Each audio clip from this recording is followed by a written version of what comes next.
خاموش فلموں کے دور میں صرف اپنی اداکاری اور اپنی حرکات و سکنات کے ذریعے لوگوں کو خوش کرنا ایک انتہائی مشکل کام تھا۔ دراصل اس دور میں بننے والی فلمیں ڈائیلاگ اور ساؤنڈ ایفیکٹس کے بغیر ہوتی تھیں، اسی لیے اسے خاموش فلموں کا دور کہا جاتا ہے۔ اور جب ذکر خاموش فلموں کا ہو تو ہر ایک کے ذہن میں صرف ایک ہی نام آتا ہے، اور وہ نام ہے چارلی چیپلن۔ 16 اپریل 1889 میں برطانیہ کے شہر لندن میں پیدا ہونے والا یہ منفرد فنکار صرف ایک اداکار ہی نہیں بلکہ ایک کامیاب film maker, director, singer, musician, composer اور اسٹوری رائٹر بھی تھا، اور اس دور کی سب سے بااثر فلمی شخصیات میں اس کا شمار ہوتا تھا۔ اس کا اصل نام سر چارلس اسپینسر چیپلن جونیئر تھا۔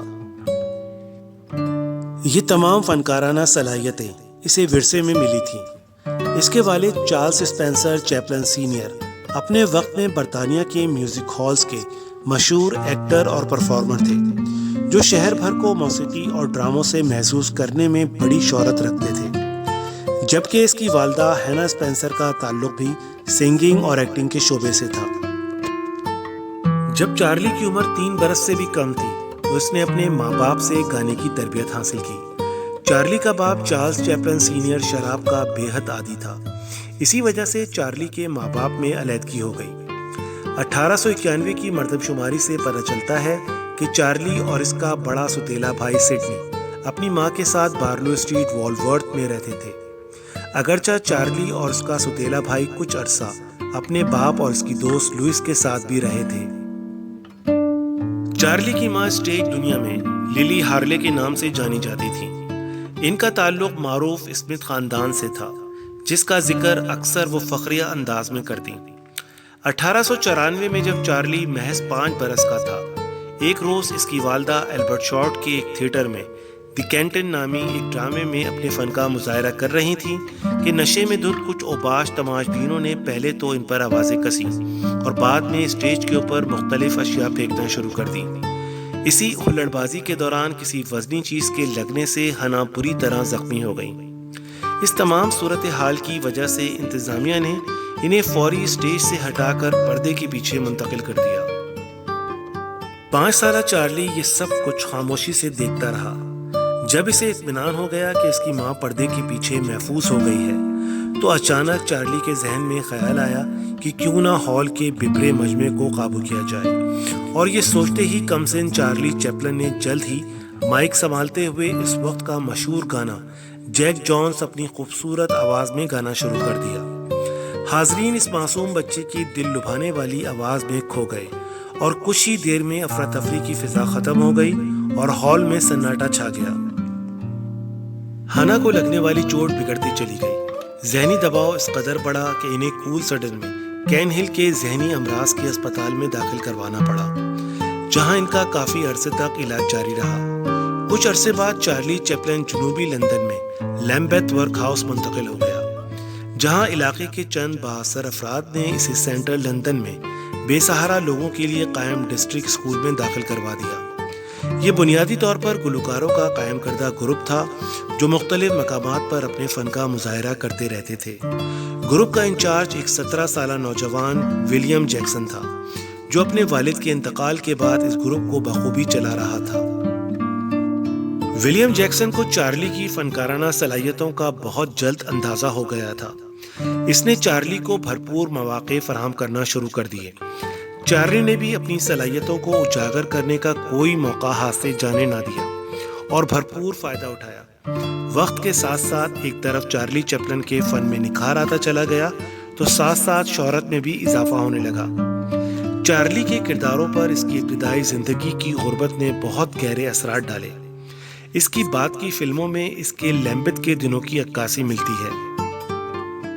1901 میں جب چارلی 12 برس کا تھا تو اس کا باپ جگر کے عارضے کی وجہ سے انتقال کر گیا، اور چارلی کی ماں کا 1928 میں ہالی ووڈ میں انتقال ہوا۔ چیپلن نے امریکہ کا پہلا دورہ فریڈ کارنو گروپ کے ساتھ 1910 میں کیا۔ چیپلن کارنو گروپ کے ساتھ 2 اکتوبر 1912 کو امریکہ کے دوسرے دورے پر آیا، اور پھر چیپلن نے امریکہ میں ہی قیام کیا۔ 1913 میں میکسینٹ، میبل نارمیٹ، مینٹر ڈیفری اور فیٹی آربیکل نے کارنو گروپ میں چیپلن کے فن کا مظاہرہ دیکھا۔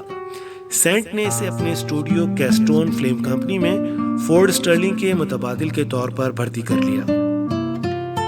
ابتدا میں چارلی کو فلمی اداکاری کی ضرورت کے مطابق خود کو ڈھالنے میں مشکلات پیش آئیں، جس سے اس کی اداکاری پر بھی برا اثر پڑا۔ چارلی کی پہلی فلم میکنگ اے لانگ کی تکمیل کے بعد سینٹ نے محسوس کیا کہ وہ ایک بہت بڑی غلطی کر بیٹھا ہے، لیکن نارمنڈ نے اسے اس بات پر قائل کیا کہ وہ چارلی کو ایک اور موقع دے، اور پھر فروری 1914 کے اوائل میں بننے والی میکس سینٹ ہی کی مزاحیہ film Kid Auto Races at Venice نے چارلی اور اس کے ساتھ میک کو بھی شہرت کی بلندیوں پر پہنچا دیا۔ اس فلم میں چارلی کا کردار ایک آوارہ گرد لڑکے لٹل ٹریمپ کا تھا۔ چارلی کے اس کردار کو اس قدر پذیرائی ملی کہ اس نے کامیابی کے جھنڈے گاڑ دیے۔ بعد ازاں چارلی پر اس مذکورہ کردار کی ایسی چھاپ لگی کہ اس نے چھوٹی بڑی درجنوں فلموں میں اس کردار کو زندہ رکھا، اور دیکھتے ہی دیکھتے دی ٹریمپ خاموش فلموں کی بین الاقوامی پہچان بن گیا۔ دی ٹریمپ کا کردار ایک ایسا آوارہ گرد کردار ہے جو اعلیٰ اخلاقیات کا حامل ہے، اچھا لباس پہنتا ہے اور ایک شریف آدمی کی طرح باوقار ہے۔ اس کردار کی تخلیق میں فیٹی آربیکل نے اپنی ڈھیلی ڈھالی پتلون اور اپنے سسر کی ڈربی ٹوپی دی۔ چیسٹر کانکن نے چاک والا دمدار کوٹ دیا اور فورڈ اسٹرلنگ سے 14 نمبر کے جوتے حاصل کیے۔ یہ جوتے اس قدر بڑے تھے کہ چارلی چیپلن کو دایاں پاؤں بائیں میں اور بایاں پاؤں دائیں میں پہننا پڑتا تاکہ یہ خود بخود اتر نہ جائے۔ چارلی کی مصنوعی بالوں سے مونچھیں تیار کی گئیں، صرف وینگی چھڑی ہی چارلی چیپلن کی اپنی تھی۔ ٹریمپ کا یہ کردار سینما کے تماشائیوں میں جلد بے پناہ مقبول ہو گیا۔ یہ کردار فرانسیسی دنیا، اٹلی، اسپین، انڈورا، پرتگال، یونان، رومانیہ اور ترکی میں چارلوٹ، برازیل اور ارجنٹینا میں کارلیٹوس اور جرمنی میں ڈر ویگا بانڈ کے نام سے مقبول ہوا۔ چارلی کے اس کردار میں جہاں فلم کے ہدایت کاروں کی کاوش شامل تھی، وہیں خود چارلی کی اپنی تخلیق کاری کا بھی عمل دخل تھا۔ امریکہ سے شہرت اور مقبولیت سمیٹنے کے بعد 1919 میں اس نے اپنے وقت کے معروف فنکاروں اور تخلیق کاروں D.W. گریفت، میری پکفورڈ اور ڈگلس فیئر کے ساتھ مل کر یونائٹڈ آرٹس کے نام سے ایک فلم اسٹوڈیو کی بنیاد رکھی۔ دنیا میں نت نئی چیزوں کی ایجاد کی بدولت ریکارڈنگ کے جملہ آلات بھی ایجاد ہو گئے۔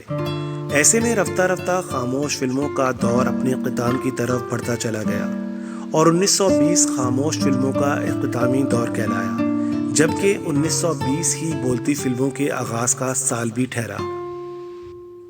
یہاں سب سے دلچسپ صورتحال اس وقت پیدا ہوئی جب 1920 میں بولتی فلموں کا آغاز ہوا تو چارلی کو سب سے پہلے جس فلم کی آفر ہوئی، اس میں بھی اسے دی ٹریمپ کے کردار کی پیشکش کی گئی، جسے چارلی نے سختی سے رد کر دیا۔ اس کا موقف تھا کہ خاموش فلموں کے ساتھ پرانے کرداروں کو بھی خاموش رہنے دیں۔ بعد ازاں 1931 میں چارلی کو سٹی لائٹس نامی ایک فلم کی پیشکش ہوئی۔ بنیادی طور پر وہ بھی بغیر مکالموں کی تھی، لیکن فرق یہ تھا کہ چارلی کو اس فلم میں ایک نئے انداز میں پیش کیا گیا۔ دراصل کچھ فلم سازوں نے چارلی کو اس نقطے پر قائل کر لیا تھا کہ وہ اس فلم کو خاموش فلموں کی رخصتی کے طور پر پیش کرنا چاہتے ہیں، جس میں برائے نام مکالمے تھے۔ اس فلم کے شروع سے اختتام تک دی ٹریمپ کو خاموش دکھایا گیا، تاہم آخری سین میں ایک طویل سنسان سڑک پر افق کے پار جاتے ہوئے اس کے لبوں پر ایک گیت ہوتا ہے۔ دراصل یہ خاموش فلموں کی رخصتی اور بولتی فلموں کی شروعات کی علامات کے طور پر دکھایا گیا۔ لوگوں کی اکثریت نے اس اچھوتے انداز کو بے حد سراہا۔ 75 سال تک متواتر فلمی دنیا پر راج کرنے والے اس بے تاج بادشاہ کو متعدد ایوارڈ سے بھی نوازا گیا، جن میں 1929 میں اکیڈمی اعزازی ایوارڈ اور commander of the legend of honour award, 1972 میں اکیڈمی اعزازی ایوارڈ اور اسی سال گولڈن لائن ایوارڈ، اور 1975 میں night commander of the British umpire award قابل ذکر ہیں۔ چارلی چیپلن کی آخری film accounts from the Hong Kong تھی، جو دسمبر 1960 میں تکمیل کو پہنچی۔ 1973 میں چارلی چیپلن کی بیماری شدت اختیار کر چکی تھی، جس کے باعث انہیں رفتہ رفتہ بولنے اور چلنے پھرنے میں مشکل ہونے لگی، اور انہوں نے ویل چیئر کا استعمال شروع کر دیا۔ اس نے اپنی زندگی کے آخری ایام سوئٹزرلینڈ جینیوا لیک کے قریب گزارے۔ 25 دسمبر 1977 کرسمس کے دن جب پوری دنیا کرسمس کی خوشیاں منا رہی تھی، اس وقت ویوی سوئٹزرلینڈ میں نیند کے دوران چارلی چپلن کی موت واقع ہو گئی۔ کرسمس کے موقع پہ جب چارلی چپلن کے بستر مرگ کے قریب بیٹھے، پادری نے اسے حوصلہ دیا اور کہا کہ خداوند آپ کی روح پر رحم فرمائے۔ تو اس پر چپلن نے اس کا جواب دیا جو اس کے آخری الفاظ بھی تھے، کیوں نہیں، یہ روح اسی کی تو ہے۔ چارلی چپلن کو کورسیئر سر ویوی قبرستان میں سوئٹزرلینڈ میں دفن کیا گیا۔ 1 مارچ 1978 کو ان کے خاندان سے ناجائز طور پر رقم ہتھیانے کے لیے سوئس کاریگروں کے ایک گروہ کے 2 اغواکاروں نے قبر سے ان کا جسد خاکی چرا لیا اور اس کی واپسی کے لیے چارلی کے خاندان سے 6 لاکھ سوئس فرینک طلب کیے۔ تاہم یہ سازش ناکام ہو گئی۔ چوروں کو گرفتار کر لیا گیا اور جسد خاکی 11 ہفتے بعد جھیل جینیوا کے قریب سے برآمد کر لیا۔ اس کے بعد اس کی دوبارہ تدفین کی گئی اور قبر پر 6 فٹ موٹی کنکریٹ کی تہ ڈالی گئی تاکہ مستقبل میں کوئی دوبارہ ایسی کوشش نہ کر سکے۔ اور یوں بے آواز فلموں کا آغاز اور بولتی فلموں کا استقبال کرنے والا دنیا کا یہ منفرد فنکار 7 دہائی سے زیادہ فن کی خدمت کرنے کے بعد 88 برس کی عمر میں اس دار فانی سے رخصت ہوا۔ ویڈیو کو آخر تک دیکھنے کا شکریہ۔ امید کرتا ہوں آپ کو میری ویڈیو پسند آئی ہوگی۔ اگر میری ویڈیو آپ کو پسند آئی ہے تو ویڈیو کو لائک کیجیے، شیئر کیجیے اور کمنٹ کیجیے، اور میرے چینل کو سبسکرائب کیجیے، بیل کے آئیکن کو پریس کیجیے تاکہ آنے والی نئی ویڈیو کی نوٹیفیکیشن آپ کو ملتے رہے۔ انشاءاللہ پھر کسی نئی ویڈیو کے ساتھ حاضر ہوں گے، تب تک کے لیے اللہ حافظ۔